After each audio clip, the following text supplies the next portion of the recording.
is Jen Lowy from Colchester Pet, and she's going to be talking to us about aquaculture fish and captive bred fish.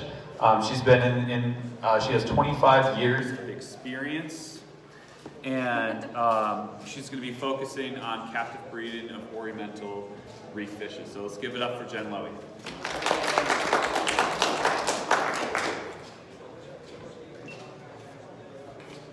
I'm going to look for that battery. Thank you. How's everybody doing today? Good. Good.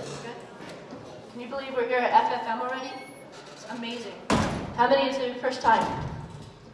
Wow. How do you like it? How do you like it? Everybody good? Got some good stuff? Definitely. Awesome. Well, Always. I'm going to put this down. Hey Jen, if you hit one of the banks of light, it'll be easier to see that. Okay.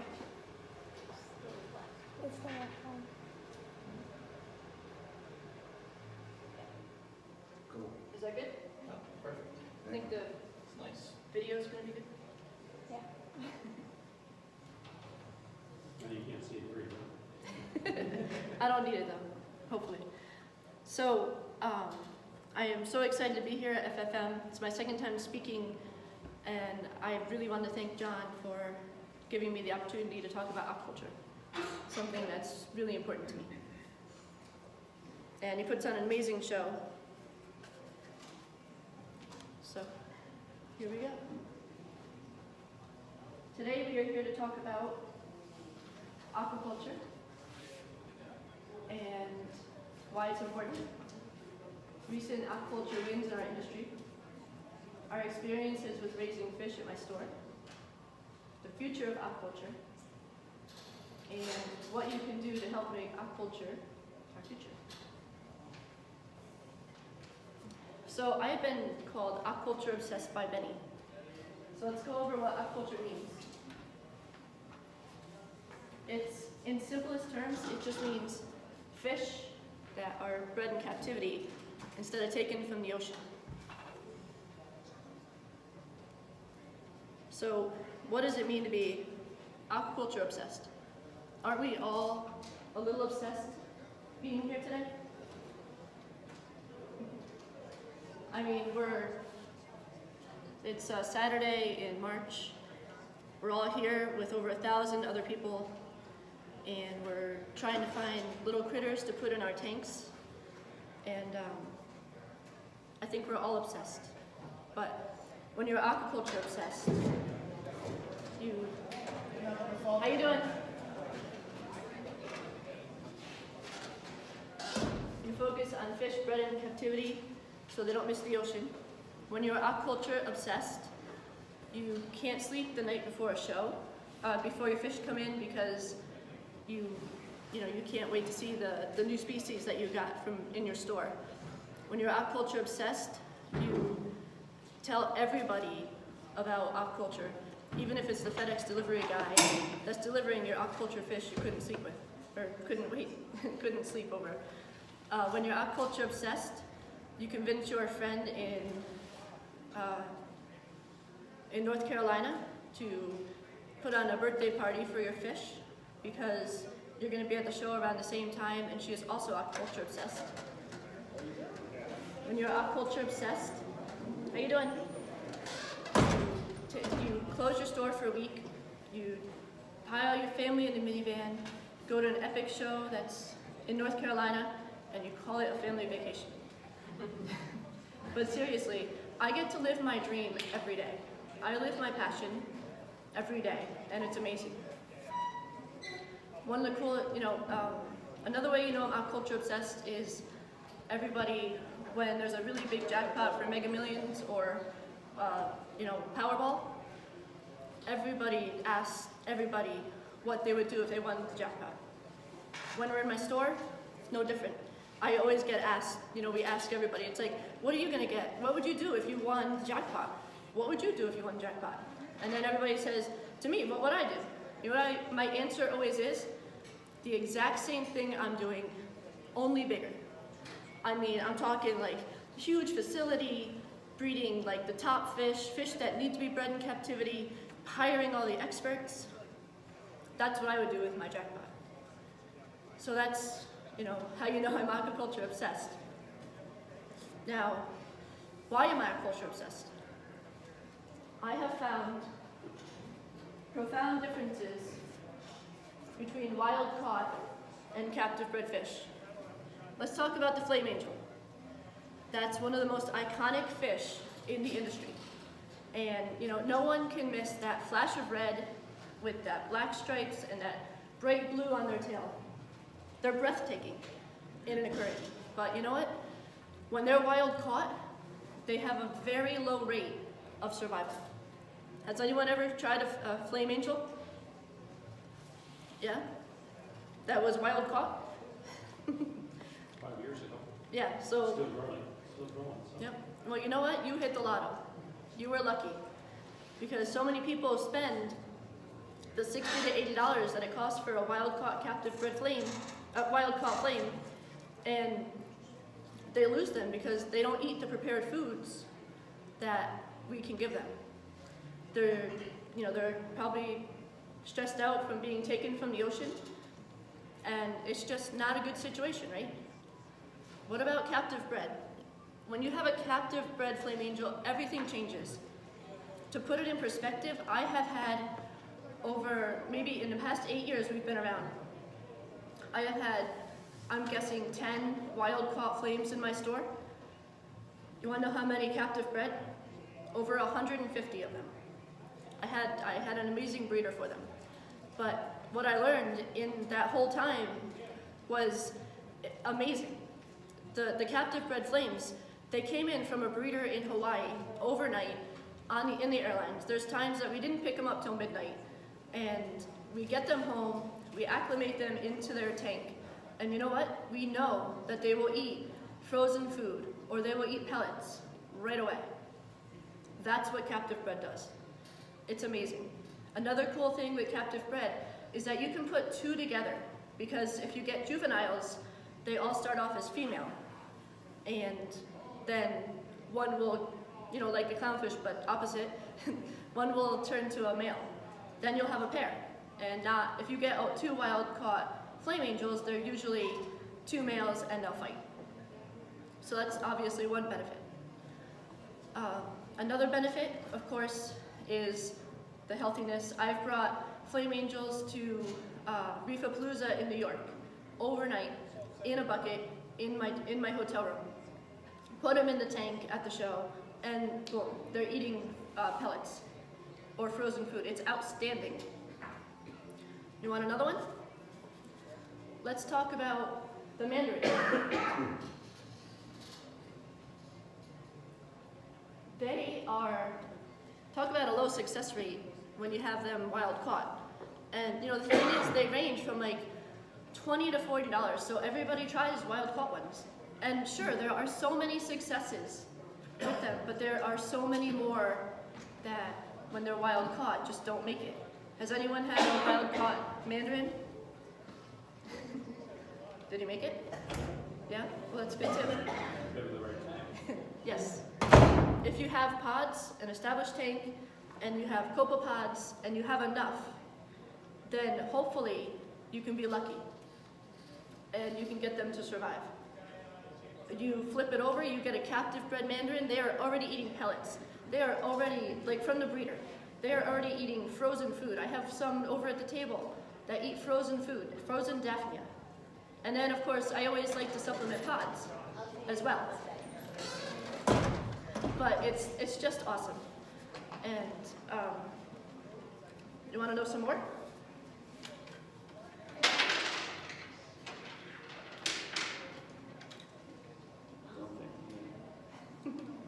How about the Multipart Angel? So I've never had those in my store until I had captive bred ones. They just did very well. They ate pellets right away, and they ate frozen food, but if you look on Live Aquaria, under Multipart Angel, they are expert only, and they come with no guarantee, because that's how hard to fish they are.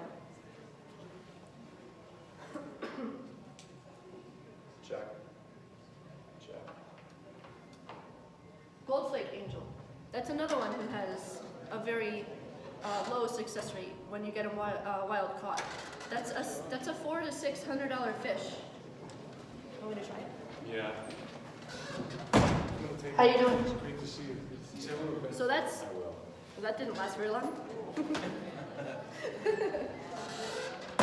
This is still on.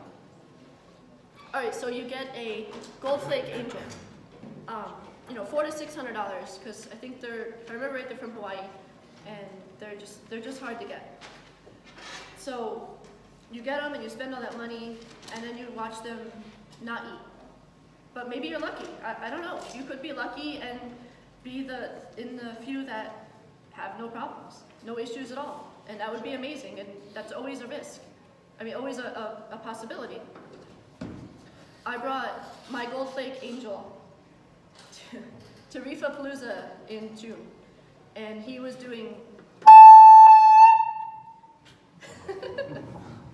He did amazing. I put him in a bucket with other fish. I put him in our car. We drove 3 hours to New Jersey, to the Meadowlands, to Secaucus, and put him in our hotel room. We put him. We added an air stone and a heater, and covered the bucket. And then we let him go overnight, and then we took him in the morning, got the tank ready at the show, put him in, and he was eating pellets. This stuff is like outstanding. It is amazing. This is why I am so obsessed with this, and why I want to tell everybody about aquaculture and teach them, and why eventually we're starting to breed fish. It's awesome.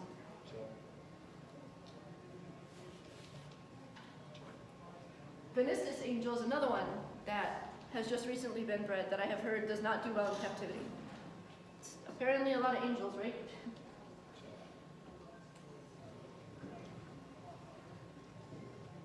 Let's talk about some aquaculture wins.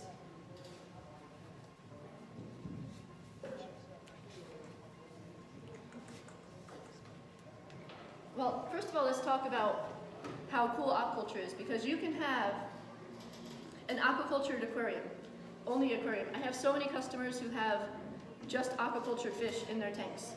Aquaculture is now. This is the time. It's so cool. And you want to know certain fish that have been successfully bred this year, in the past year? It's awesome. So let's start with that. Valley Aqua Ridge is one of the coolest, most amazing companies for captive bred fish.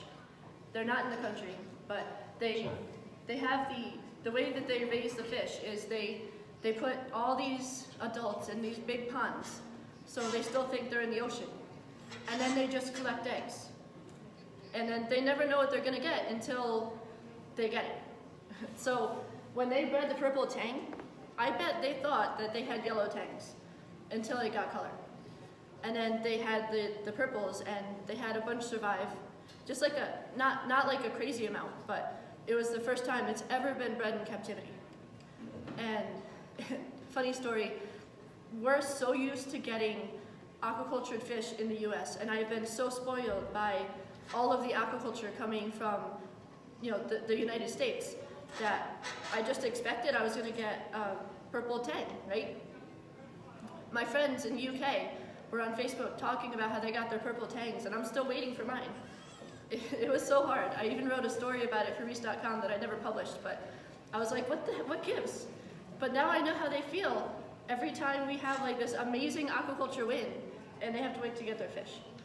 Only one of those purple tangs came into the US, and we didn't get it. I tried so hard.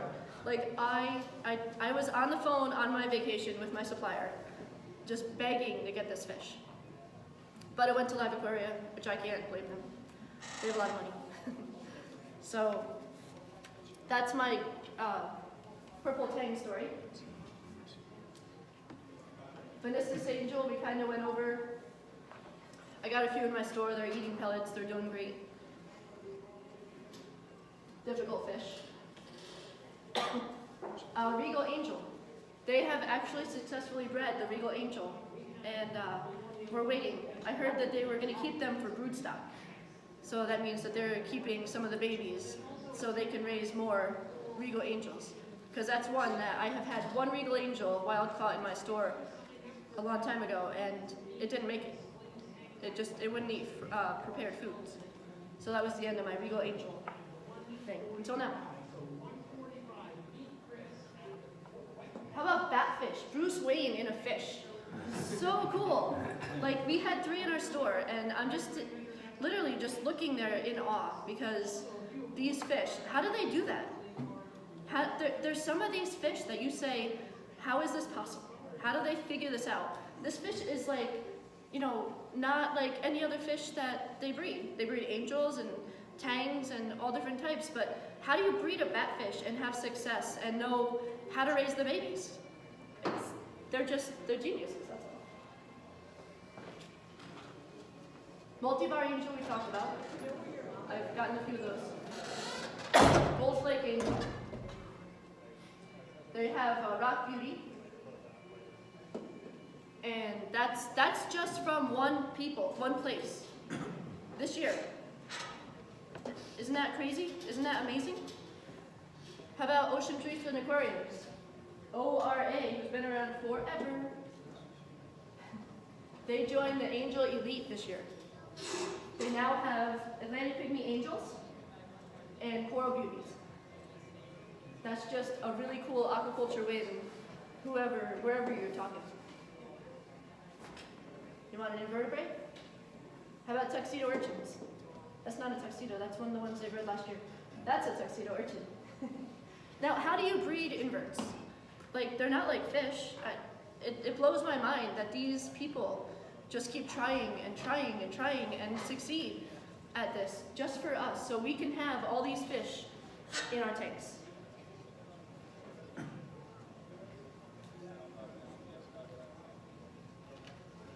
Biota is absolutely one of my favorite companies that breeds fish.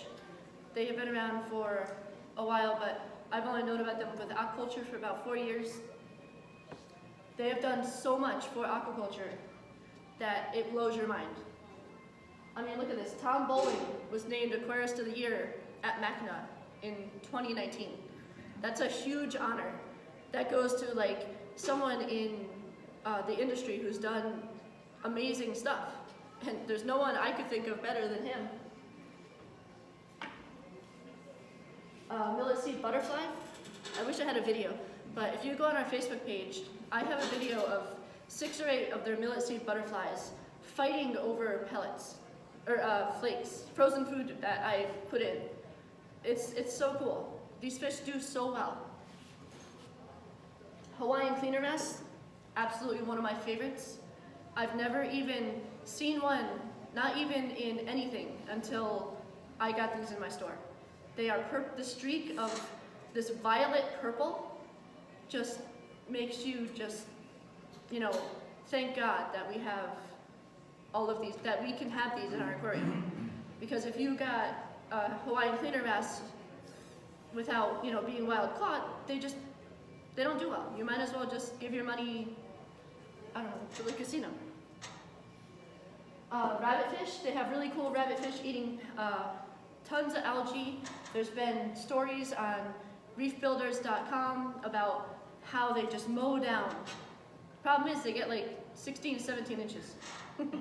So not many of us have a tank that will hold them. Another cool thing, they have successfully closed the loop on captive breeding of yellow tangs. The yellow tangs that I have at my table right now are 2nd generation. That means that their parents were captive bred.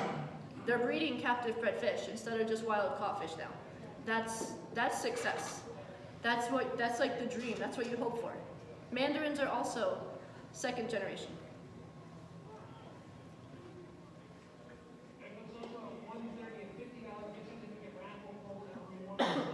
So let's talk about the future. Actually, you know what? Let's not talk about the future. Let's talk about Colchester Pet for a minute. We have been trying to breed fish for a year. We've gotten into the game. It's been an amazing journey with a few successes and mostly setbacks. But I never see it as failure. It's only feedback. And we learn from our mistakes. We've tried peppermint shrimp, and the last batch of peppermint shrimp, I was so excited, I hoped I could share with you that we still have them, but I added too much brine shrimp, and the brine shrimp ate the peppermint shrimp. So, the food ate the babies. And you know, that's just a mistake that you make. Everybody has to learn, right? But we are trying. We have a little clownfish named Bullet. He's our success, and he's doing great. He's, you know, really cute, but I want more. I always want more. We are poised to, we have captive bred flame angels, a pair of those. We have a pair of multicolored angels that we're gonna breed. We have coral beauties in our tank with our captive bred Pacific blue tang named Tango, who we are gonna have that birthday party for. They're awesome. There's so many things that we're gonna try. And we're gonna try them not, you know, to make tons of money. We're gonna try them because it's the right thing to do. To give back, to do what I feel is my duty to the industry of the fish industry. I mean, think about the clownfish. They were almost, we kept pulling them out of the ocean, and they were coming close to being extinct. Maybe not extinct, but endangered. And captive breeding, hardly any come from the ocean anymore, and they are so plentiful there now. That's what captive breeding does. That's what excites me so much. So, as I see it, the future of aquaculture, says it right there, lies in the hands of our children and the teachers and the people that inspire them. There are so many schools here today. I can't go through this talk without talking about them.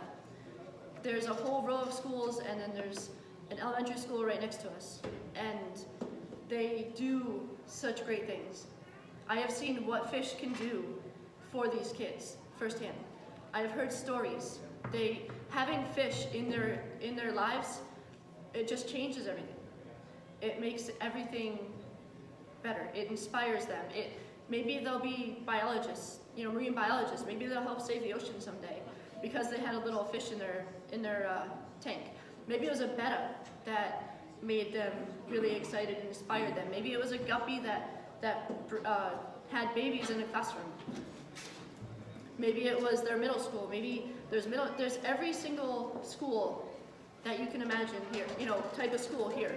There's high schools, there's middle schools, there's elementary schools, and I think we should support them. I think that we should go to every single school today, everyone in this room, and at least say hi and say thank you for doing all this work, for inspiring our future, inspiring our children. If you want to do something, donate to them. Buy a frag at someone's table and donate it to them. Buy fish somewhere and donate it to them. These kids are our future. These are the ones that are inspired and going to change everything.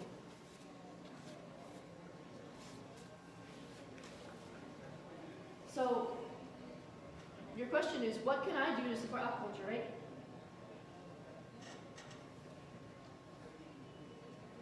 Well, you can start by buying aquaculture fish when they're available. Or at least think aquaculture first. Look at the fish that you want and say, let me see if it's aquaculture. Let me spend a few more dollars, if you can do it, to buy a fish that's healthier, that has gone through all of this, you know, all the researchers have put in all this time to bring us a healthier, hardier, stronger fish that has never missed the ocean, a fish that thrives instead of just survives. That's the first thing you can do. Second thing, if you don't want to buy a fish, that's fine. Why don't you go onto the forums, Reef to Reef, all the big forums, all the Facebook groups that you're in. And what you want to do is just start talking about aquaculture. Open up the conversation. Change the conversation. If you see a post of somebody that just bought a captive bred Mandarin, commend them. Say, oh my God, that's amazing. Or, you know, post that you wish this fish was aquaculture. Just start a conversation. People will listen. And that's what we're doing here today. Another thing is support rising tide conservation, which does a lot for aquaculture. They fund a lot of the aquaculture research. They raise awareness for aquaculture. It's a great nonprofit organization that really helps get the word out. Or, raise fish yourself. Why don't we all just start raising fish in our basements, if that's a dream of yours? If you want to just try to help and do something so rewarding and challenging, mostly challenging, but let's do our part. If that's not for you, then anything you can do will help, even if it's just buying a funny little clownfish. Well, I am Jen from Colchester Pet, where fish are friends. Thank you for listening to my talk. Anybody have any questions? Yep. Where did you rate, like, how they did the hippo tanks, where they were able to raise them in the tank, but not breed them? captive? You mean taking like eggs from the wild, or? It's certainly better than taking them when they're older out of the ocean. That's a great step. That's a great first step. But I do like to see them raised in captivity. But thank you for that question. That was great. Anybody else? For like yellow tanks, Yep. the wild caught versus captive bred, does it change like how much they might feed on like algae on rocks versus eating? No. I have 3 of the very first yellow tangs in our store, and they graze all the time. Mine gets mad when there's not enough noise. Yeah. I'm sure. It'll swim fast circles around the front of the tank if the seaweed's empty. So Yeah, they definitely still eat algae. Yes. Did you say angelfish that have been in captivity tend to be like more reef safe, where they Yes. won't go after us? I mean, I can't say 100%, but I have found that they are definitely more reef safe than their wild counterparts. I've had 150 coral beauties in my store, probably more than that by now, and I've never had anyone complain about them eating or picking on coral. Same thing, I think I had one person that thought that her flame angel might have picked, but it could have been picking at algae. We don't really know, but they definitely are much better than wild caught. Thank you for that question. But that yellow tang, they definitely still eat algae. But this is a weird thing too. Like, we have Tango, the captive bred tang, and he will not touch nori. No matter how much seaweed you put down for him, he will not even look at it. He's like terrified of it.